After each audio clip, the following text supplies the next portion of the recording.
The sting operation news, सत्याचे दुसरे नाव, अन्यायावर लेखणीचा घाव।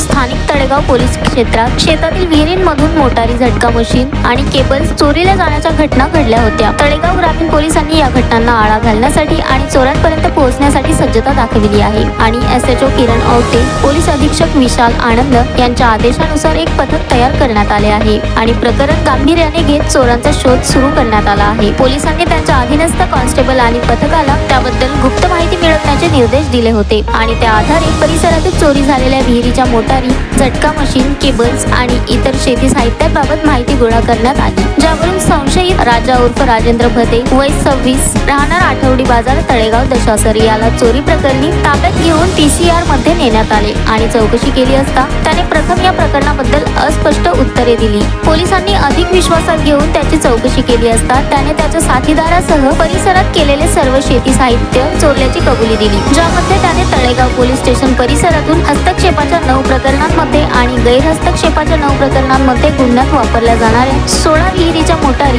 2 झटका मशीन आणि मोटारसायकलीसह 1,77,900 रुपयांचा माल जप्त केला आहे। त्याने नांदगाव, खंडेश्वर आणि बाबुळगाव पोलीस स्टेशन परिसरात चोरी केल्याचीही कबुली पोलिसांना दिली आहे। वरील कारवाईसाठी शेतकऱ्यांनी तळेगाव पोलिसांवर विश्वास दाखविला आहे आणि त्यांच्या यशस्वी कारवाईचे कौतुक केले आहे। ही कारवाई पोलीस अधीक्षक विशाल आनंद, अतिरिक्त पोलीस अधीक्षक पंकज कुमावत, उपविभागीय पोलीस अधिकारी अनिल पवार, ग्रामीण गुन्हे शाखेचे पीआय किरण वानखडे यांच्या मार्गदर्शनाखाली करण्यात आली आहे। एपीआय किरण आवटे, उपनिरीक्षक राहुल वानखडे, जमदार श्याम गावंडे, सचिन गायधने, सचिन पवार, कॉन्स्टेबल संदेश चव्हाण, मनीष कांबळे, अमोल तातड, महेश रामटेके, बंडू मेश्राम, चालक अंमलदार Naresh Lothe, Suyog Thackeray. The sting operation news, Dhamangaon railway.